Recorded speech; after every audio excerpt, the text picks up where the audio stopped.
வானமண்டல பொல்லாத ஆவினா உங்களுக்குள்ள உயிர் இருக்கா?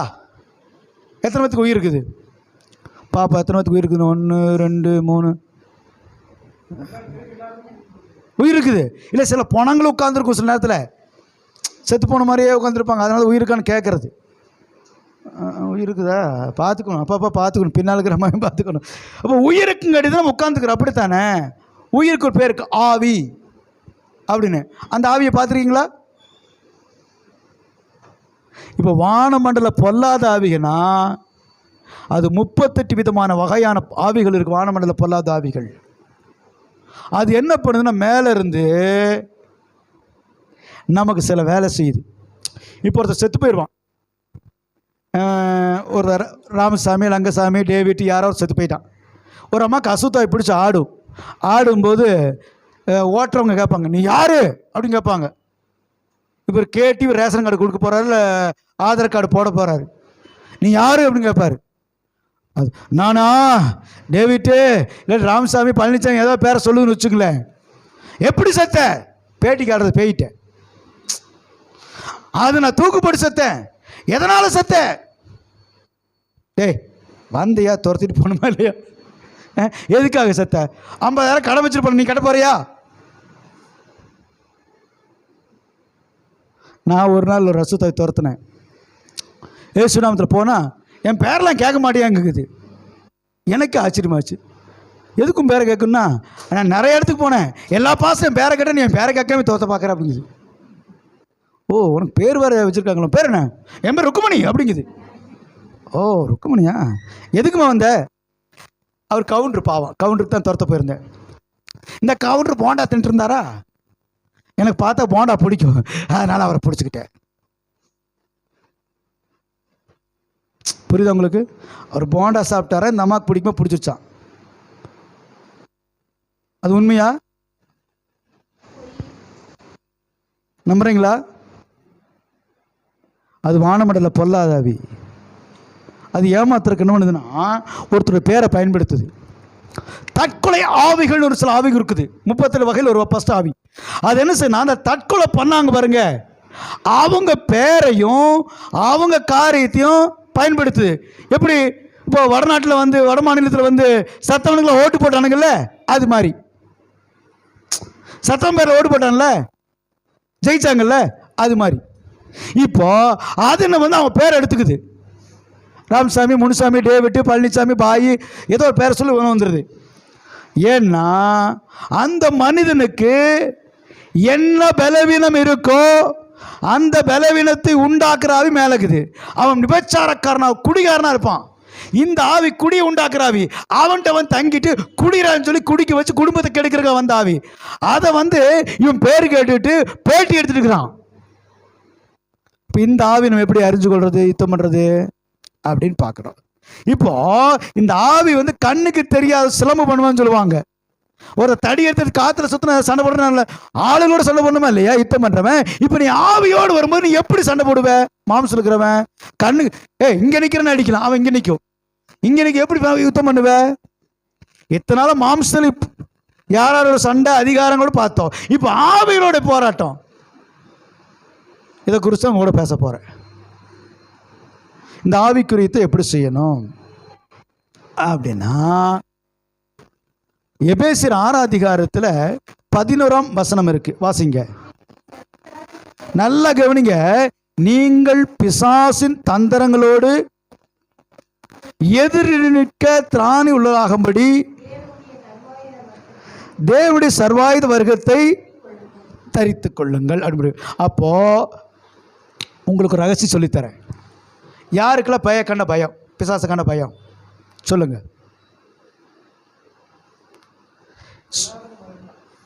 அவர் தான் கரெக்டாக சொல்லிட்டார், ஒளிமறைவெல்லாம் பேசிட்டார். அவரை பாராட்டணும். நம்மளுக்கு அதை சொல்றதுக்கு வெக்கப்பட்டுட்டு அப்படியே முழிக்கிறோம். பேய்கண்ட பயம் இருக்கு. பயப்படாத ஒரு பையன் இருக்காங்க தெரியுமா உங்களுக்கு? பாருங்க, சிரிக்கிறான் பாருங்க. முன்னாடி பேய்க்கெல்லாம் பயப்பட மாட்டான், லைட் ஆஃப் பண்ணால் தான் பயப்படுவான். லைட்டு போடுங்க, எதுக்கு லைட் ஆஃப் வச்சுக்க? இன்னைக்கு நம்ம பேய் நான் பயந்துக்கிறோம். ஆனால் பேய்க்கு நம்மளை கண்டு பயம் உண்டு. யாராவது பேய் பார்த்துருக்கீங்களா? பேய்க்கு தைரியமாக தான் நம்ம முன்னால் வந்து நிற்கணுமா இல்லையா? பேய்க்கு என்ன இல்லை? கால் இல்லையா? ஆனால் கொலு சத்தம் மட்டும் வருது. சில கொலு சத்தம் கிட்ட போகுது, பேய் வருது பேய் வருதுங்கிறான். காலையில் போய் எப்படி கொலு சத்தம் போட்டு தலையில் போட்டு வந்துச்சோ. சரி, இங்கே வேதம் சொல்லு பாருங்க, பிசாசின் தந்திரம் அப்படின்னா நேரடியாய் அவன் நம்மிடத்தில் வராதபடி தேவன் அவன் தலை நசுக்கிட்டார். இந்த பிரிச்சுவல் வாரில் ஆவிக்குறித்து நல்லா கவனிங்க. பிசாசின் தலை நசுக்கப்பட்டாச்சு அப்படின்னா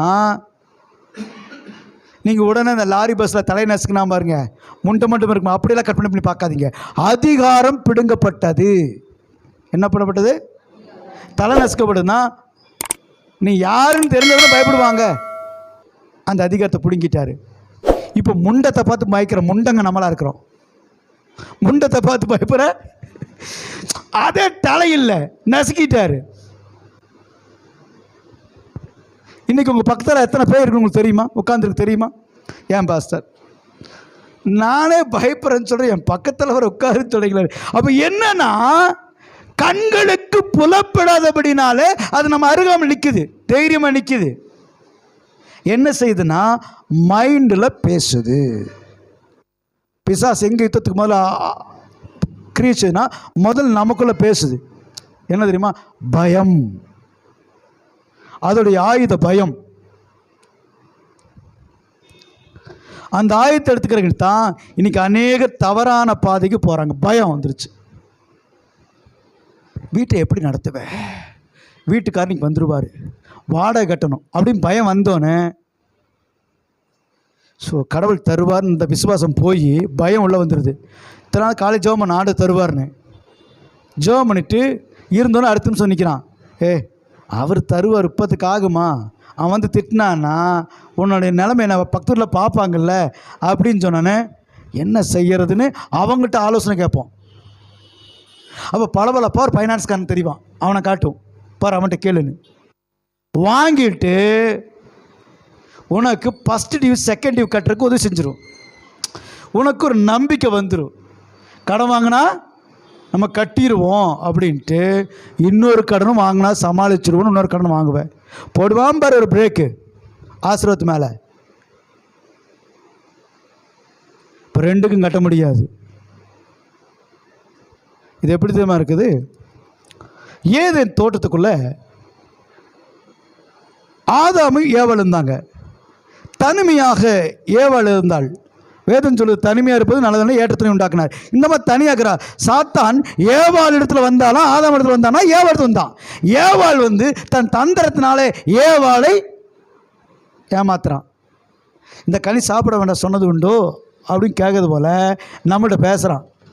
இந்த கனியெல்லாம் சாப்பிடறது போல கடன் வாங்கலாம். அவங்க பாஸ்டர் சொல்லுவார், அவருக்கு என்னப்பா, அவரை சமாளிக்க போகிறாரு. பிரசங்க ஸ்டேஜ்னு அழகாக பிரசங்கம் பண்ணுவார். கடன்காரன் அமாவாசை தான் நிற்பான், உனக்கு ஒன்றும் தெரியும் வாங்கிடுவான்.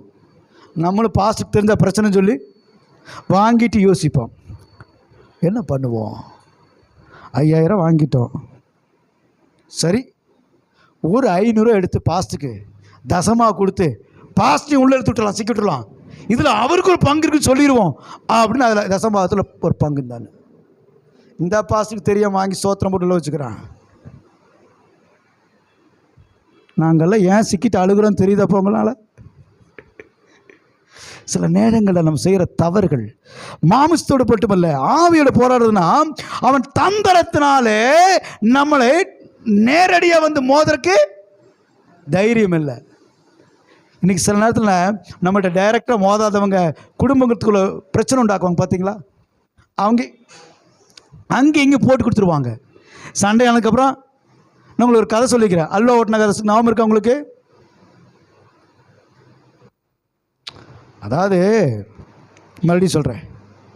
ஒரு பாஸ்ட்டு ஹோட்டலுக்கு சாப்பாட போனார். சாப்பிட ஹோட்டலுக்கு போகும்போது சாத்தான் ஹோட்டலுக்கு வந்து வெளியே வந்தானா. இவருக்கு ஒரு ஆச்சரியம், இங்கே உனக்கு என்ன வேலை? இதே சாத்தானுக்கு சாப்பிட்றதுக்கு என்ன வேலை இருக்குது అంటే உனக்கு இங்கே என்ன வேலைங்கிறமா? அது சொல்லிச்சா, எனக்கு இங்கே வேலை ஒன்று இருக்குது பாரு, 4வது டேபிள் நீ உட்காரு, உட்காந்து 5வது டேபிளை கவனிச்சான். இவர் என்னடா அப்படின்னு சொல்லி 4வது டேபிள் உட்காந்தாரான். உட்காந்துட்டு 5வது டேபிளை பார்த்தாரான். அந்த 5வது டேபிளில் தான் சாம்பார் சட்னி எல்லாம் வச்சுருப்பாங்க. ஒரு ஒரு டேபிள் வச்சுருப்பாங்கள்ல, அப்படி வச்சுருக்குறாங்க. அவர் சொன்னான், என்ன இருக்குது சாம்பார் சட்னிக்குன்னு? நல்ல மேலே பாரு அப்படின்னா. அப்படியேம்மா என்னன்னு பார்த்தோம், ஒரு அல்வா துண்டு இன்னொரு தெரு ஒரு அல்வா துண்டு நாங்கள் ஒட்ட வச்சுக்கிறோம் பாருச்சான். அடக்கிருக்கா, அல்வா துண்டு நாங்கள் ஒட்ட வச்சுருக்கோம், நீ கவனிமையா அப்படின்ச்சான். சரி சொல்லுன்னு அல்வா துண்டை கவனிக்கும் போது பார்த்தீங்கன்னா ஒரு ஈ பறந்து வந்து அந்த அல்வா சாப்பிட்றதுக்கு வந்துச்சு. எதை சாப்பிட்றக்கு? அல்வா சாப்பிட்றக்கு. உடனே ஒரு பள்ளி இந்த இதை பிடிக்கிறக்கு, எதை பிடிக்கிறக்கு, ஈயை பிடிக்க நேராக வந்து பிடிச்சோன்னே தவறி குழம்பு இதில் இதில் விழுந்துருச்சு, சாம்பாருக்குள்ள விழுந்துருச்சு. இப்போ சொல்லிச்சான், இப்போ பார் அப்படின்னு.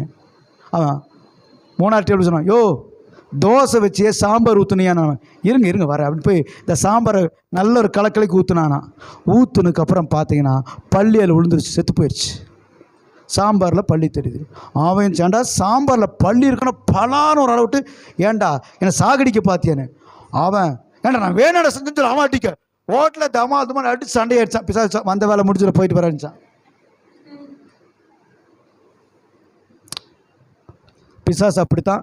சந்தேகம் ஒரு சின்ன அல்வா ஒட்டுவான், பிரச்சனைங்கிற ஒரு அல்வா ஒட்டுவான், ஆசைங்கிற ஒரு அல்வா ஒட்டுவான், நீதிங்கிறது ஒரு அல்வா ஒட்டுவான், நியாயங்கிற அல்வா ஒட்டுவான். நம்ம பார்த்தா நீதி நியாயமாக தெரியும், அதில் தான் மேட்டே இருக்குது. உன்னை சிக்க வைக்கிறதுக்கு அல்வா துண்டை ஒட்ட வைக்கிறான்னு அர்த்தம். வாழ்க்கையில் ஆவிக்குரிய வாழ்க்கையை முடிச்சிடும். ஆகையால பாருங்க, அவன் நேராக வந்து மோதிர யுத்தம் பண்ணுகிறவன் அல்ல. நேராக வந்து நீ அடிச்சு போடுவேன். அதனால் நேராக வந்தால் மோத முடியாதுன்னு அவன் என்ன சொன்னா, தன் தந்திரத்தினாலே. வாசிப்புமா 2 கொரிந்தியர் 11ஆம் அதிகாரம் 3ஆம் வசனம். 2 கொரிந்தியர் 11:3.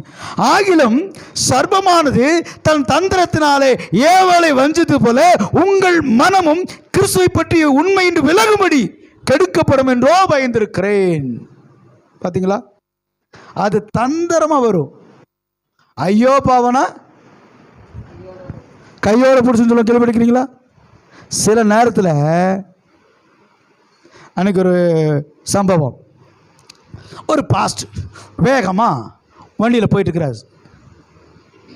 என்னடா நீ கதையாக இருக்கணும், இது ஆவிக்குரிய காரத்துக்காக பேசுகிறேன். உடனே இந்த வாரம் கதை வாரம்னு யூடியூப்பில் போகிறத சொல்லிட்டு இருக்காதீங்க. நீங்களும் இந்த வாரம் யூடியூப் பாஸ்ட் கதை போட்டார்னு. வண்டியில் போயிட்டு இருந்தார். பஸ் ஸ்டாண்டில் ஒரு விசுவாசியமாக நின்றுச்சு. பாஸ்டர் இருந்துச்சு. என்னம்மா அப்படின்னு. நான் போகிற பஸ் தாண்டி போயிடுச்சு, எனக்கு கூட ட்ராப் பண்ணிடுங்கன்னுச்சு. இவர் என்ன பண்ணார், ஐயோ பாவம் பஸ் தாண்டி போயிடுச்சு, ஏறி உட்காரு அப்படின்னு சொல்லி உட்கார வச்சு அந்த விசுவாசியாக்க வேகமாக ஓட்டுறாரு. போகிற வேலை ஸ்பீடு பிரேக்கு டக்குன்னு ஆயிடுச்சு. இந்த அம்மா என்ன இருந்துச்சு, நில குழஞ்சு போய் அந்த அம்மா அவர் வகுத்தை பிடிச்சிருச்சு. இன்னொரு விசுவாசி பார்க்குறான். பாஸ்ட் அந்த அம்மாவை எப்படி போனாங்க தெரியுமா? அந்த அம்மா வகுத்தை பிடிச்சிக்கிச்சு, அப்படியே ஜாலியாக பாஸ்ட் அப்படி தலை ஆட்டிட்டு போயிட்டு இருந்தார் தெரியுமாங்கிறான்.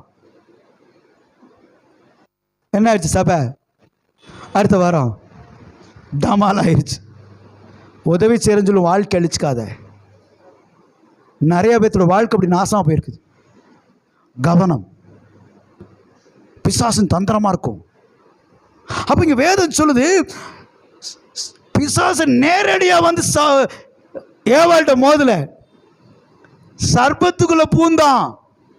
உன் வாழ்க்கை அழிக்கிறதுக்கு யாரோ மூலியமா வந்து அவன் கிரியை செய்வான்.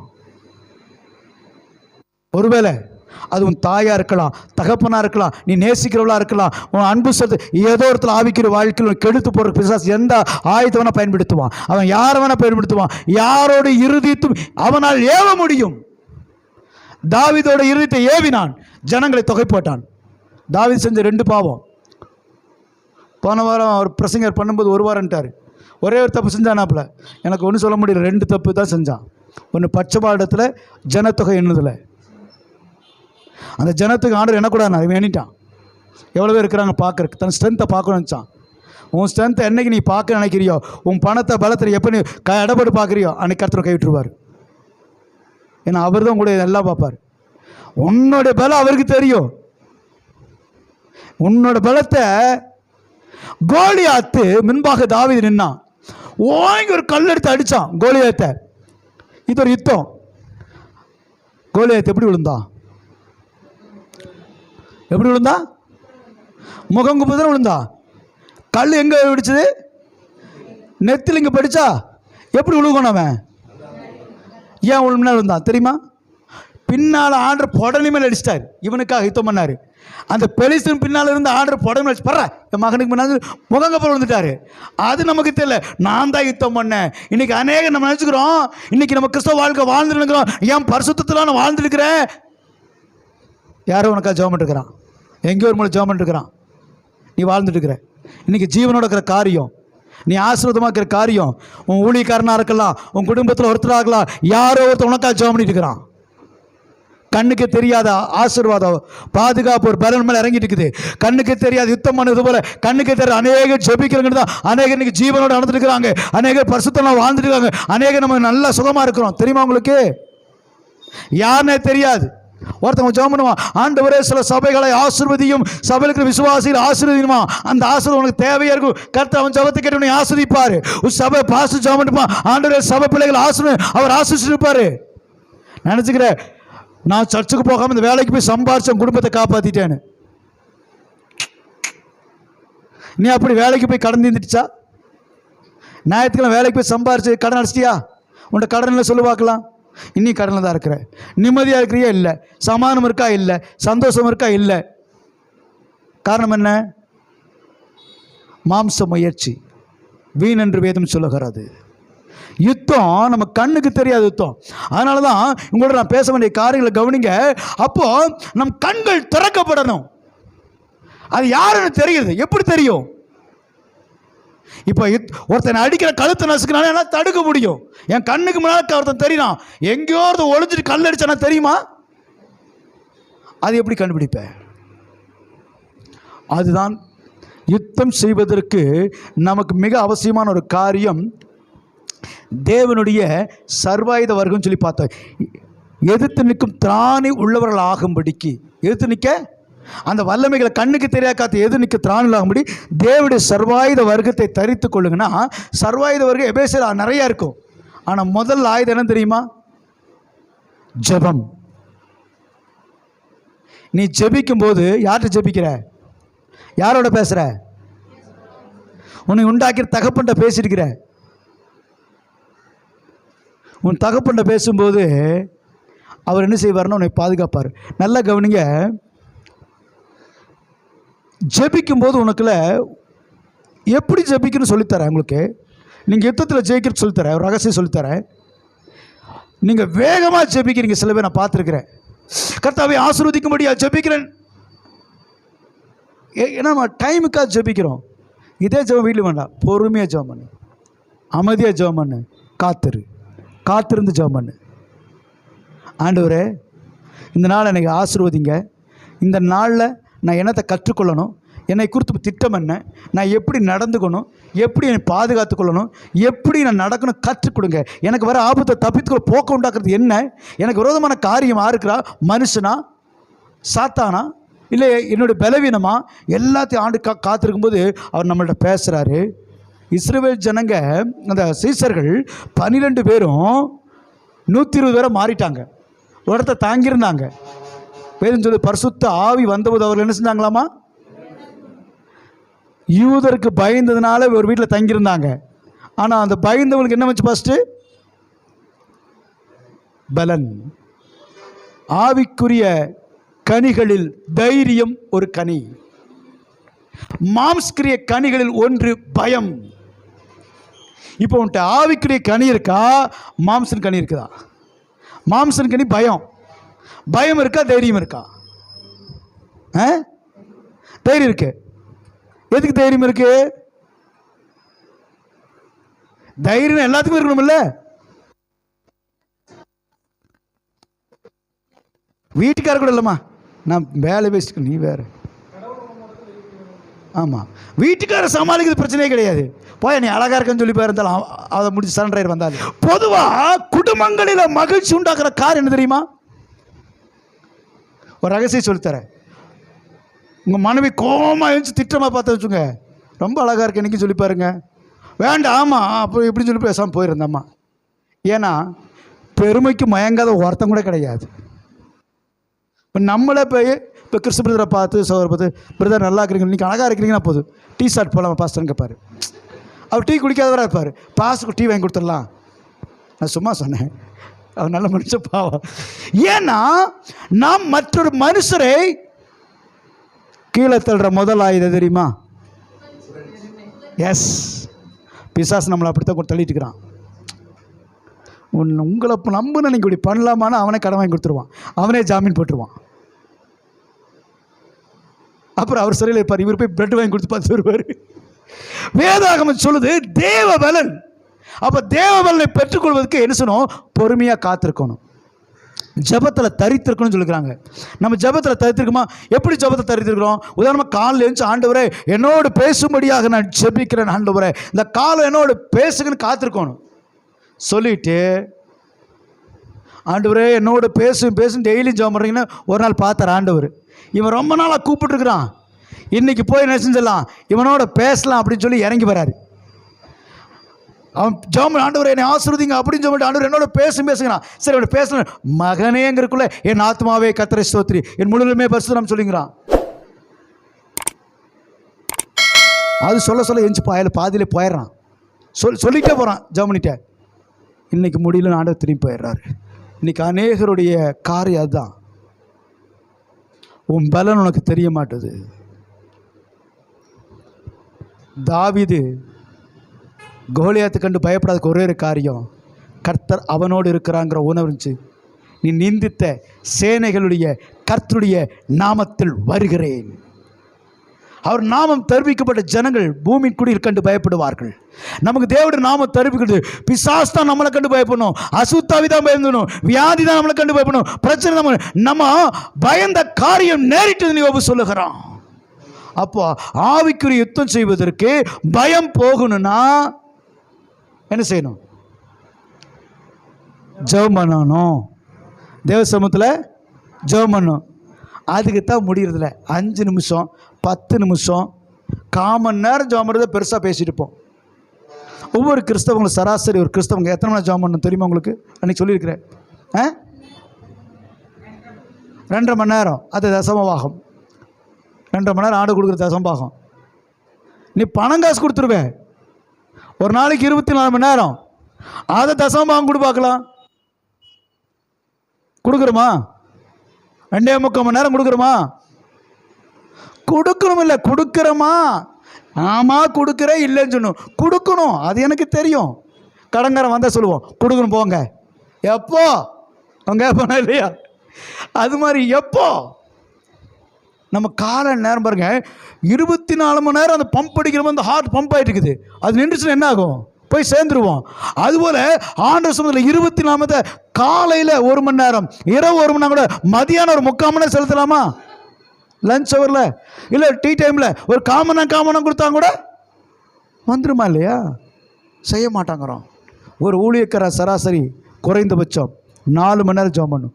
குறைந்தபட்சம் 4 மணி நேரம் 5 மணி நேரம் நேரம் கிடைக்கும்போது தேவசமூகத்தில் இருக்கணும். ஊழியக்காரன் ஒரு விசுவாசி குறைந்தபட்சம் 2.5 மணி நேரமாக நிற்கணும். முடியாதவங்களுக்கு 1 மணி நேரமாக ஜெபின்னு ஆண்டு சொல்கிறாரு. 1 மணி நேரமாவது ஜெபி. எப்படி ஜெபம் பண்ணோம்? விழித்திருந்து ஜெபம் என்ன அர்த்தம்? இந்தியா டு மலேசியாவுக்கு போகக்கூடாது. ஜெபம் பண்ணிருக்கும் போது சோத்திரங்கிற தவை சோத்திர ஆண்டு வந்து வியாதிக்கா ஜெபிக்கிற அந்த குழம்பு ஆறிடுச்சான்னு பாரு. சோத்திரம் கரண்ட் விட்டு கலக்கு, லைட் ஆஃப் பண்ணிட்டு போ, லைட் ஆஃப் பண்ணி. இதெல்லாம் ஜெபத்தில் இருக்கக்கூடாது. நீ ஜெபிக்கும் போது முழு மனதோடு முழு இருதயத்தோடு ஒப்புக்கூடாது ஆண்டவருக்கு.